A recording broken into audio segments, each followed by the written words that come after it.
ভয়ঙ্কর ধর্ষণ পর্ব পর্ব ২ ও শেষ। এই লাশ তো ৪ বছর ধরেই এখানে, তবে ১ ঘন্টা আগে কিভাবে কল দিল? ভাবতে ভাবতে হঠাৎ সামিয়া রিয়াজের হাত ঝাপটে ধরে। রিয়াজ পিছু ফিরে তাকিয়ে দেখে সামিয়া বড় বড় চোখ করে রিয়াজের দিকে তাকিয়ে আছে। রিয়াজ ভয় পেয়ে পিছনে লাফ দেয়। লাশসহ রিয়াজের সাথে ফ্লোরে পড়ে যায়। এক অদ্ভুত ঘটনা, লাশ এখনও রিয়াজের হাত ধরে আছে, অনেক শক্ত করে ধরে আছে হাত। রিয়াজ ফ্লোরে পড়ে পিছু ছুটতে থাকে, লাশটাও ছেচকি খেতে খেতে রিয়াজের সাথে যাচ্ছে। অবশেষে রিয়াজ লাশের হাতে প্রচুর শক্তি দিয়ে লাথি মারে, আর সঙ্গে সঙ্গেই লাশ রিয়াজের হাত ছেড়ে দেয়। রিয়াজ দৌড়ে লাশ ঘর থেকে বের হয়ে যায়। রিয়াজকে এমন হয়রান হতে দেখে ডক্টর ইয়াসিন রিয়াজের কাছে দৌড়ে আসে। রিয়াজ প্রচণ্ড ঘাবড়ে আছে। ডক্টর সাহেবকে রিয়াজ বলল, ডক্টর সাহেব, লাশ ঘরে কোনো ঝামেলা আছে, আপনি জলদি আমার সঙ্গে চলুন। কি ঝামেলা হয়েছে আমাকে খুলে বলুন, আপনি আগে চলুন তো।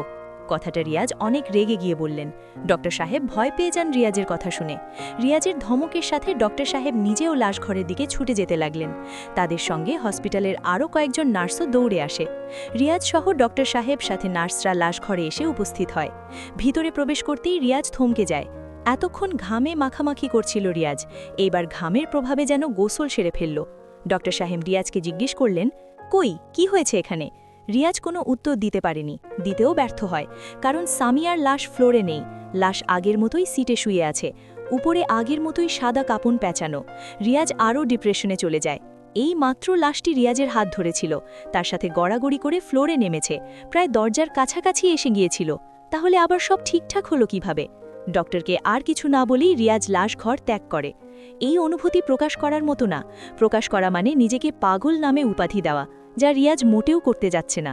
হসপিটাল থেকে বের হয়ে রিয়াজ সোজা গাড়িতে বসে। কি হলো এটা? এত বড় অসম্ভব একটা কুকর্মা ঘটে গেল, যার উত্তরের অস্তিত্ব খুঁজে পাওয়া দুষ্কর। আবার একদিক থেকে উত্তর পাওয়া যায় যে লাশ, অর্থাৎ ৪ বছরের পুরনো লাশ যদি নিজের চোখ মেলতে পারে, ৪ বছর পুরনো লাশ যদি একটা জীবন্ত মানুষের হাত ধরতে পারে, ৪ বছর পুরনো লাশ যদি ১ ঘন্টা কল দিতে পারে, ৪ বছর পুরনো লাশ যদি জীবিত হতে পারে, তবে শুয়া থেকে উঠে সিটে কেন যেতে পারবে না? এখন সিটে যাওয়ার উত্তরটা না হয় বের হলো, কিন্তু বাকি প্রশ্নের উত্তর তা কোথায় পাবে? যদিও সাথে আরও হাজারো প্রশ্ন বাকির লিস্টে আছে, যেমন এই লাশের সাথে ফাতেমার সম্পর্ক কি, আর কে এই সামিয়া? এত বছর পর কেন কাণ্ড শুরু করে দিল? কেন সে ফিরে এলো? তার সাথে এমন ব্যবহার কেন করল? তার সাথেও কি কোনো সম্পর্ক আছে? থাকলেও সেটা কি? রিয়াজকে কেন এই মামলায় জড়িত হতে হলো? কতগুলো প্রশ্ন জমা হলো। সিম্পল ধর্ষণের একটা মামলা থেকে ৪ বছর পিছিয়ে গেল।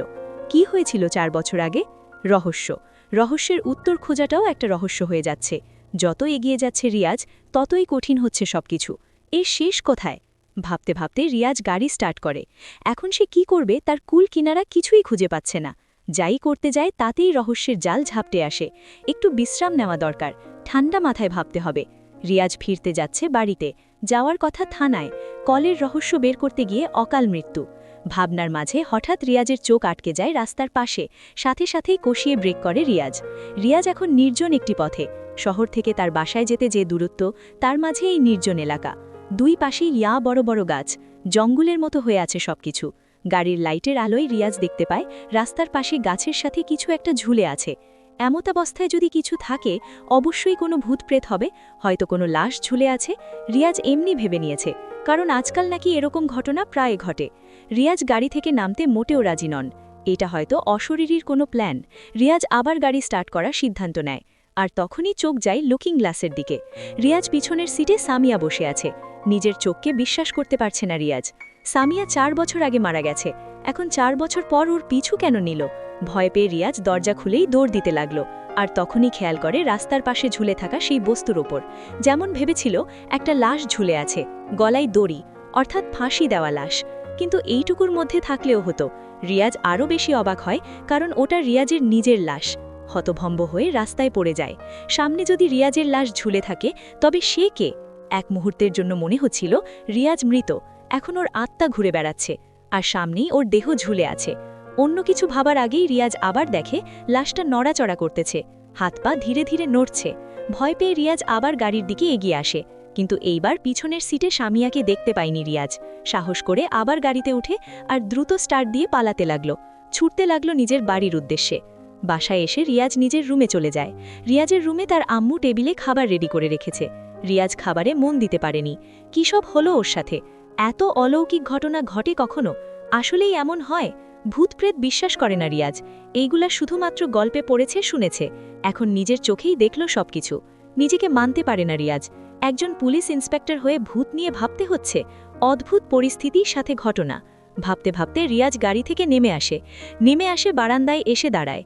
নিশ্চুপ হয়ে সেই কালো মায়ায় হারিয়ে যায়। সামিয়া রিয়াজের পিছু কেন নিল? ফাতেমার কেস থেকে এই কেসে কোনো সংযুক্ত আছে? 4 বছর পর এই সামিয়া হঠাৎ কেন জাগ্রত হলো? তাও এসেই রিয়াজের দিকে টার্গেট। এমন এক ঘটনা যা কাউকে বললেই হেসে উড়িয়ে দেবে। না পারবে কাউকে বলতে, না পারছে সমাধান খুঁজতে। কারো হেল্প নিতে গেলে যদি ওর চাকরিটাও যায়। তখনই কারেন্ট চলে যায়। হুট করেই লাইট অফ। রিয়াজ বারান্দায় অন্ধকারে দাঁড়িয়ে আছে। আবার নতুন কিছু হতে যাচ্ছে নাকি? রিয়াজ কান খাড়া করে চারপাশের হাব বুঝার ট্রাই করে। তখনই কানে এলো দরজা খটখট করার শব্দ। নিশ্চয়ই সামিয়া আবার এসেছে। কোমর থেকে পিস্তল বের করে রিয়াজ এবার প্রস্তুতি নেয়। ভূতকে গুলি করবে। বাঁচলে বাঁচবে, নয়তো মরবে। রিয়াজ বারান্দা থেকে সোজা রুমের দরজার সামনে আসে। অন্ধকারে স্পষ্ট রুম বোঝা যায় না। রিয়াজ শুধু দেখে যাচ্ছে কালো ছায়ার মতো কেউ রুমে দাঁড়িয়ে আছে। আর কিছু ভাবেনি রিয়াজ। সোজা গুলি মারতে লাগল। তখনই রিয়াজের মনে পড়ল, কারেন্ট যাওয়ায় ওর আম্বু চলে আসেনি তো। অন্ধকারে স্পষ্ট রুম বোঝা যায় না। রিয়াজ শুধু দেখে যাচ্ছে কালো ছায়ার মতো কেউ রুমে দাঁড়িয়ে আছে। আর কিছু ভাবেনি রিয়াজ, সোজা গুলি মারতে লাগল। তখনই রিয়াজের মনে পড়ল, কারেন্ট চাওয়ায় ওর আম্মু চলে আসেনি তো। হাত কাঁপতে থাকে রিয়াজের, পিস্তল হাত থেকে পড়ে যায়। আর ওই সময় দরজার ওপাশ থেকে আওয়াজ ভেসে আসে, দরজা খোল রিয়াজ। কিসের যেন শব্দ শুনতে পেলাম। রিয়াজ স্থির হয়ে গেল। তার মানে রিয়াজের মা দরজার বাহিরে। তবে গুলি করল কাকে? রিয়াজ আবার বলল, না মা, কিছু হয়নি। পিস্তলটা ঝোং ধরে যাচ্ছিল, তাই টেস্ট করলাম। তুমি যাও, আমি মোবাইলের ফ্ল্যাশ অন করতেছি। স্থির হয়ে রিয়াজ বারান্দায় বসে পড়ে। বাহিরে ভিতরে সবখানে অন্ধকার। হেলান দিয়ে বসে রিয়াজ ভাবছে, কি হচ্ছে ওর সাথে? কেন হচ্ছে এমন? রহস্য কি? ভাবনার মাঝেই ঘুমিয়ে যায় রিয়াজ। সকালবেলা পাখির কিচিরমিচির শব্দে ঘুম ভাঙে রিয়াজের। পায়ের কাছে পিস্তল পড়ে আছে, এখনও হেলান দেওয়া। শরীর প্রচণ্ড ব্যথা ওর। এদিকে অফিসের সময় হয়ে গেছে। রিয়াজ বসা থেকে উঠে সোজা ওয়াশরুমে যায়। ঝর্ণা ছেড়ে দিয়ে ভিজাতে থাকে পুরো দেহ। ভাবনাতে ডুবে যায় আবার। এত ভাবনা করেও বা লাভ কি? উত্তরের শব্দ একটাই, রহস্য। অফিসের জন্য রেডি হয়ে রিয়াজ নিচে আসে। খাবার টেবিলে নাস্তা রেডি করা। চেয়ারে বসতেই রিয়াজের আম্মু বলল, রাতের খাবার না খেয়ে ঘুমিয়ে কেন পড়েছিস? রিয়াজ হঠাৎ প্রশ্ন শুনে একটু ভয় পেয়ে যায়। আচমকা আচমকা শব্দগুলো যেন রিয়াজকে হঠাৎ কোনো নেশার ঘোর থেকে ফিরিয়ে আনে। মাকে বুঝতে না দিয়ে রিয়াজ বলল, তেমন কিছু না আম্মু, ক্ষুধা লাগেনি। তাহলে বারান্দায় ঘুমিয়েছিস কেন? বিছানায় কেন গেলি না? রিয়াজ আরও অবাক হয়। দরজা তো বন্ধ ছিল। ওর আম্মু কিভাবে জানে সে বারান্দায় ঘুমিয়েছে? রিয়াজের আম্মু আবার বলল, কি এত ভাবছিস? উত্তর দে। না মানে, দরজা তো বন্ধ ছিল। তুমি কিভাবে জানলে আমি বারান্দায় ঘুমিয়েছি? কই দরজা বন্ধ ছিল? আমি তো খোলা পেলাম। রাতে তুমি নিজেই তো বলেছিলে দরজা খুলতে, ভুলে গেলে? রাতে আমি? কি হয়েছে বাবা তোর? এরকম অদ্ভুত আচরণ কেন করছিস? আমি তো রাতে খেয়ে ঘুমিয়ে পড়েছিলাম, আর উঠিনি। তোর রুমে কেন যাব? তুমি সত্যিই কাল আমার দরজার সামনে আসোনি? দাঁড়া, আমার পরিচিত একটা কবিরাজ আছে, তোকে তার কাছে নিয়ে যাব। হে খোদা, কি হয়ে গেল আমার ছেলের? কান্না জুড়ে দিলেন উনি। আরে মা, কি করতেছো এসব? আমার কিছুই হয়নি, সম্পূর্ণ ঠিক আছে আমি। কথাটা বলেই রাগ দেখায় রিয়াজ। খাবার না খেয়ে উঠে পড়ে টেবিল থেকে। রিয়াজের আম্মু কান্না করতে লাগল। রিয়াজ মেজাজ গরম অবস্থায় বাসা থেকে বের হয়ে যায়। গাড়ি নিয়ে থানার উদ্দেশ্যে রওনা দেয় রিয়াজ। নেই কোনো ক্লু। একটা না একটা তো সূত্র খুঁজে বের করতেই হবে, কিন্তু সেটা কিভাবে? ভাবতে ভাবতে রিয়াজ পৌঁছে যায় থানায়। থানায় ঢুকার সময় রিয়াজ দেখে থানার সামনে 2টা লাশ পড়ে আছে। রিয়াজ ওটা এড়িয়ে যেতে চাইল। এখন এসব দেখার সময় নেই। থানায় ঢুকার সময় একটা ধমকা বাতাস এসে লাশ দুটোর মুখ থেকে কাপনের কাপড় সরিয়ে ফেলে। রিয়াজের চোখ লাশ দুটোর মুখের দিকে যায়। মুখ দেখেই রিয়াজ থমকে যায়। আবার চেপে বসে নতুন রহস্য। এই দুটো হচ্ছে রোকনের 2 বন্ধুর লাশ। রিয়াজ অবাক হয়ে যায়। এরা দুজন তো ঠিকই ছিল, দেখেও নির্দোষ মনে হয়েছিল তার। তবে এই দুটোকে কে মারল? রিয়াজ দারোগাকে জিজ্ঞেস করলেন, কিভাবে মরেছে এরা? স্যার, গতকাল রাতে এদের কেউ খুন করেছে। খুন করেছে তা তো আমিও জানি, আমি দেখতেছি তাই না, কিন্তু কিভাবে করেছে সেটা জিজ্ঞেস করলাম। স্যার স্যার, রেগে যাচ্ছেন কেন? আমি বলতেছি। ওহ সরি, আসলে মাথা ঠিক নেই, চিন্তায় আছি একটু। বলো কিভাবে খুন হয়েছে? স্যার, গতকাল রাতে থানার সামনে এদের কেউ ঝুলে রেখেছিল। সকালবেলার লোকজন ভিড় জমিয়েছে এখানে। আপনাকে অনেকবার কল দেওয়া হয়েছে, কিন্তু ফোন অফ ছিল। আপনার অনুমতি ছাড়া লাশ মর্গেও পাঠায়নি, আর বাড়িতেও না। আমার ফোনের চার্জ ছিল না। যাই হোক, ওদের বাড়িতে যাও, ওদের মা বাবার সাথে কথা বলে দেখো শত্রু বা কোনো কারণ ছিল কিনা।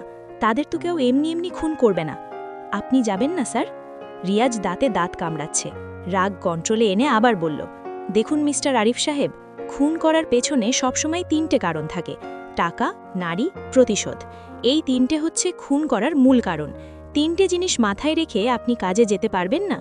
জি স্যার, আমি এক্ষুনি যাচ্ছি। আর এই লাশগুলো পোস্টমর্টেমে পাঠাও, জানাও আমাকে। ওকে। রিয়াজ অফিসে প্রবেশ করে। আবার একই চিন্তা। এতক্ষণে যা বুঝল রিয়াজ তা হচ্ছে ফাতেমার খুনের সাথে সামিয়ার কোনো না কোনো সম্পর্ক আছেই। আবার ধর্ষকদের সাথে ফাতেমার সম্পর্ক আছে, এটা মানা যায়। কিন্তু ফাতেমার সাথে সামিয়ার কি সম্পর্ক? আর এই দুজনের সাথে রিয়াজের কি সম্পর্ক? 4 বছর আগের লাশ এখন কেন জাগ্রত হলো? একটা ক্লুয়ের অপেক্ষায় আছে রিয়াজ, শুধুমাত্র একটা ক্লু। এরপর বাকি সব বের করে নিবে সে, সেই প্রত্যাশায় আছে। ভাবনার মাঝেই রিয়াজের মাথায় কেউ সজোরে আঘাত করে। সব ঝাপসা দেখতে লাগল সে। ধীরে ধীরে জ্ঞান হারিয়ে বসে সে। চোখ খুলে দেখে রিয়াজ মর্গে শুয়ে আছে। সামনে দাঁড়িয়ে আছে সামিয়া আর ফাতেমা। অবাক হয়ে তাকিয়ে আছে সে। এগুলা কি হচ্ছে এসব? সব ঝাপসা দেখতে লাগল সে। ধীরে ধীরে জ্ঞান হারিয়ে বসে রিয়াজ। চোখ খুলে দেখে রিয়াজ মর্গে শুয়ে আছে। সামনে দাঁড়িয়ে আছে সামিয়া আর ফাতেমা। অবাক হয়ে তাকিয়ে আছে সে। এইগুলা কি হচ্ছে এসব? চোখের পলকে আবার তারা অদৃশ্য হয়ে যায়। রিয়াজ সিট থেকে উঠে দেখে আশেপাশে অনেক লাশ। কে বা কারা, আর সে এখানে কিভাবে, তা বুঝে উঠতে পারে না রিয়াজ। এইবার ভূত বলতে কিছু আছে তা বিশ্বাস করেই নিয়েছে রিয়াজ। এতদিন চোখের ভুল বা বনোয়ারি গল্প ভেবেছে। এখন থেকে তার মনের ভিতর পুরোপুরিভাবে জমাট বেঁধেছে। আসলেই আত্মা নামক কিছু আছে। ভাবতে ভাবতে অবশেষে ওখানেই জ্ঞান হারায় সে। অন্যদিকে ডক্টর এস্টুম্যান রিয়াজকে বলল, দেখো, ইন্সপেক্টর ভয় পেয়ে জ্ঞান হারিয়েছে, তার মানে সে ধরেই নিয়েছে আত্মা নামক কিছু আছে। থামুন তো, এত হাসার কি আছে? ওনাকে আমরা ব্যবহার করেছি, ব্যাস এইটুকু। ডিওএমএম এর পরিচয় না জানাই থাক। আমরা লুকিয়ে কাজ করব। ডিওএমএম এর নাম সেখানেই প্রকাশ হবে যেখানে প্রকাশ করা দরকার। এই অহংকার আর বিকৃত মস্তিষ্ক জাতের কাছে যদি ডিওএমএম এর পরিচয় লিক হয়, তবে এরা উল্টো ভেবে আমাদের উপরই হামলা চালাবে হয়তো। ডিওএমএম কখনো হার মেনে নেয় না রিয়াজ। জানি, তবে জিতলাভ করার জন্য এই নিরীহ মানুষদের মেরে কি হবে? অপরাধীর শাস্তি সে পাবেই, কিন্তু জেনে অপরাধ করাতে তো পারি না। কি বলেন ডক্টর এস্টুম্যান? এইবার তুমি যাও, এই ইন্সপেক্টরকে বলে দাও ওর সাথে আমরা এমন কেন করেছি আর কি করতে চেয়েছি। যাব, এখন নয়, সে বাসায় যাক, এরপর তার বারান্দায় গিয়ে কথা বলবো। আকাশযান তো আছেই। তোমার খুশি মিস্টার রিয়াজ সাহেব? এই রিয়াজ আর ইন্সপেক্টর রিয়াজ এক মানুষ না, ওরা মানুষ দুজন, কিন্তু নাম এক। রিয়াজ হচ্ছে ডিওএমএম এর এজেন্ট। যারা ডিওএমএম এর সম্বন্ধে জানে না, তারা RIAZ RAJ অফিসিয়াল নামক পেজে মেসেজ করে জেনে আসুন। আমি সংক্ষিপ্ত আকারে বলি, ডিওএমএম হচ্ছে খুবই শক্তিশালী একটা এজেন্সি। রিয়াজ হচ্ছে এই এজেন্সির এজেন্ট। এদের কাজ হচ্ছে কালো জাদু, সায়েন্স, মেশিন, মস্তিষ্ক সহ সবকিছু নিয়ে খেলা করা। অলরেডি এই ব্যাপারে গল্প লেখা আছে। আপনারা পেজে মেসেজ দিয়ে লিংক নিয়ে নেবেন। মনে রাখবেন, ডিওএমএম এর সিরিজ না পড়লে এই গল্পের আগামাখা কিছুই বুঝবেন না। পেজের নাম মনে আছে তো? ফিরে যাই গল্পে। রিয়াজ অফিস থেকে বের হয়ে আকাশযানে চড়ে বসে। লাল বাটিনে চাপ দিতেই এক মেয়ের কণ্ঠ ভেসে আসলো, 3, 2, 1, লেটস গো। অন্যদিকে ইন্সপেক্টর রিয়াজ আবার চোখ মেলে দেখে সে বাসায়। নিজেকে এইবার পাগলও ভাবা শুরু করেছে সে। হুটহাট করে কি হচ্ছে, কখন হচ্ছে, কোথায় হচ্ছে, সবই তার অজানা। তখনই সে দেখে জানালার বাইরে একজন ছেড়ে দাঁড়িয়ে আছে। রিয়াজ বিছানা থেকে উঠে পিস্তল হাতে নেয়। বারান্দায় ঢুকেই সে গুলি করে দেয় সেই ছায়া মানবের ওপর, কিন্তু বুলেট তার গায়ে পড়ার আগেই সে গায়েব হয়ে যায়। রিয়াজ ভেবা চাকা খেয়ে খুঁজতে লাগলো ছায়া মানবকে, আর তখনই অদৃশ্য একটা কণ্ঠ ভেসে আসে। রিয়াজ শুনতে লাগলো কথাগুলো, ভয় পেও না, আমি কোনো ভূত বা প্রেত না। তোমার সাথে এসব কেন হচ্ছে আমি জানি। যদি অনুমতি দাও তবে আমি তোমার সামনে আসতে পারি। কথাগুলো শুনে ইন্সপেক্টর রিয়াজ বলা শুরু করেছে, কে আপনি আর কি জানেন? তোমার সামনে আসব? আসুন। ইন্সপেক্টর অনুমতি দেওয়ার সাথে সাথে দেখতে পায় একটা রোশনি আলো হুট করে তার সামনে ভাসমান হয়, যা অবিশ্বাস্য। ইন্সপেক্টর দেখতে লাগলো আলোটাকে। দেখতে দেখতে দেখতে হঠাৎ সে খেয়াল করে একটা যুবক ছেলে সেখানে দাঁড়ানো। তার চুলগুলো অনেক লম্বা লম্বা, সব চুল ধবধনে সাদা রঙের, লম্বায় প্রায় 7 ফুট। লাল একটা বড় জামা আর ভিতরে কালো গেঞ্জি পরা, স্টাইলিশ জামা কাপড়, পিঠের মধ্যে একটা লম্বা তলোয়ার আটকানো, কোমরের দুই পাশে দুটো পিস্তল, যেন কোনো মুভি থেকে একটা সুপার পাওয়ারের অধিকারী লোক এসেছে তার সামনে। ইন্সপেক্টর কিছু বলার আগে এজেন্ট রিয়াজ বলল, হাই, আমার নাম রিয়াজ, এজেন্ট রিয়াজ। রিয়াজ? ওটা তো আমার নাম। জানি, কিন্তু তুমি ইন্সপেক্টর রিয়াজ আর আমি এজেন্ট রিয়াজ। ঠিক বুঝলাম না। আপনারাও না বুঝে থাকলে DOMM এর সিরিজগুলা পড়ে আসুন। সোজা কথাই বলি, তুমি এই কয়দিন যে ভৌতিক কাহিনী দেখেছিলে তা ছিল শুধুমাত্র একটা 3D ভিডিও ফুটেজ, অর্থাৎ ফুটেজের দ্বারা তোমাকে এসব দেখানো হয়েছে। তোমার মতো সেম লাশ ঝুলে থাকা, ওটা তোমারই দেহ ছিল, তবে তা ভিডিও একটা ফুটেজ মাত্র, যা দেখলে যে কেউ অশরীরই মনে করবে। সামিয়া আর ফাতেমা তারাও ছিল একটা ভিডিও ফুটেজ মাত্র। আর এই কাজ আমরা করেছি তখন যখন তুমি ফাতেমার কেসটা হাতে নিয়েছিলে।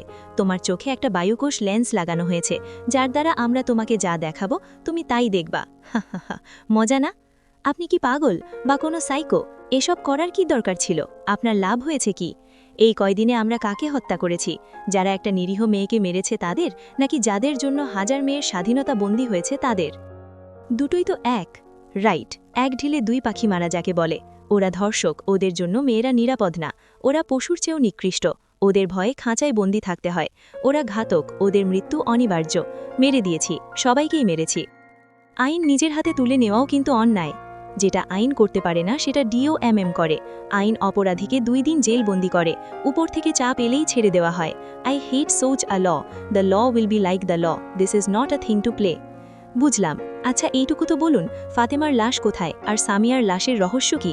4 বছর ধরে যে সিম কার্ড বন্ধ, ওটা থেকে কিভাবে কল দিলেন? আচ্ছা শুনো, তবে সামিয়ার সিম থেকে তোমাকে আমরাই কল করেছি। আমি জানি তুমি অপরাধীদের ধরলে তারা 2 দিন পর মুক্ত হয়ে যাবে, তাই তোমাকে ভয় দেখিয়ে তাদের কেস আমরা হ্যান্ডেল করেছি। আর সামিয়ার ভোকালটা ছিল আমাদের এক মেয়ে এজেন্টের। তাহলে এই ব্যাপার। কিন্তু আমি DOMM এর সম্বন্ধে জানতে চাই, কে তারা, কেন করছে এসব? সব কিছু দেওয়া আছে, খুঁজুন, আপনি ঠিকই জেনে যাবেন। বলেই এজেন্ট রিয়াজ বারান্দা থেকে লাফ দেয় আর সোজা আকাশযানের উপর উঠে যায়। ছুটতে লাগলো রিয়াজও, কারণ ব্ল্যাক ডেভিলকে খুঁজতে হবে এখন। ব্ল্যাক ডেভিল নাকি DOMM এর 6 জন এজেন্টকে দিয়ে অনেক শক্তিশালী যন্ত্র বানিয়ে ফেলেছে। DOMM এর 6 জন এজেন্ট এখন ব্ল্যাক ডেভিলের একটা লেভেল, অর্থাৎ ব্ল্যাক ডেভিলের কাছে পৌঁছানো অসম্ভব। এখনও তো এইটাই জানে না কে এই ব্ল্যাক ডেভিল আর কোথায় তার বাসা। ব্ল্যাক ডেভিল দেখতে কেমন তাও কেউ জানে না। ব্ল্যাক ডেভিল নামটা সবার মুখে মুখে, আজ অবধি চেহারা দেখায়নি সে। আসলেই কে সে? অধো কি রিয়াজ ব্ল্যাক ডেভিলকে শেষ করতে পারবে? আচ্ছা, এইটাই তো কেউ জানে না। ব্ল্যাক ডেভিল কোনো মানুষ নাকি এলিয়েন? জানতে চোখ রাখুন আগামী সিরিজে। সমাপ্ত। কেমন হয়েছে কমেন্ট করে জানাবেন।